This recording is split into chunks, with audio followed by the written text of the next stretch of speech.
Hi යාළුවනේ ඔන්න ඔයාලට අද අරන් ආවේ අපේ අලුත් අවුරුද්දට මොකද වුනේ කියලා. ඉතින් ඔයාලා හැමෝටම සුබ නව වසරක් කියලා මම ආදරයෙන් මතක් කරනවා. ඔයාලා හැමෝගෙම සිතුම් පැතුම් ඒ හැම දෙයක්ම සර්වප්‍රකාරයෙන්ම ඉෂ්ට වෙන්න කියලාත් මම ප්‍රාර්ථනා කරනවා. ඔන්න අපි එදා දවස ගත කරේ කොහොමද කියලා ඔයාලට මේ වීඩියෝ එකෙන් බලා ගන්න පුළුවන්. ෂෝට් වීඩියෝ එකක් ගෙනාවේ මගේ YouTube channel එක ශාහ vlogs YouTube channel එක අනිවාර්යෙන්ම subscribe කරන්නත් අමතක කරන්න එපා.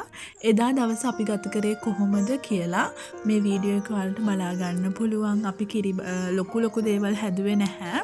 කිරිබත් හදලා සෑන්ඩ්විච් හදලා එතකොට ටවුන් එකෙන් වඩ ගෙනාවා. ඒවයි කේකුයි ලුණු මිරිසුයි ඒ වගේ චුට්ටක් තමයි හැදුවේ. ඊට පස්සේ අපි ඒව හදලා කාලා බීලා ඔක්කොම ඉවරලා අපි අපේ ෂොප් එකට ගියා. පළවෙනි දවසේ කියලා අපි අනිවාර්යෙන් මේ කියන්නේ අපි රැකී ආරක්ෂා සඳහා යන්න එපයි, වැඩ කරන්න යන්න එපයි අපේ. ඒ හින්දා අපි කඩේ ඇරියා එදා වරුවක් වගේ ඇරියේ. ඉතින් එදා දවස ඔහොමයි ගත වුනේ.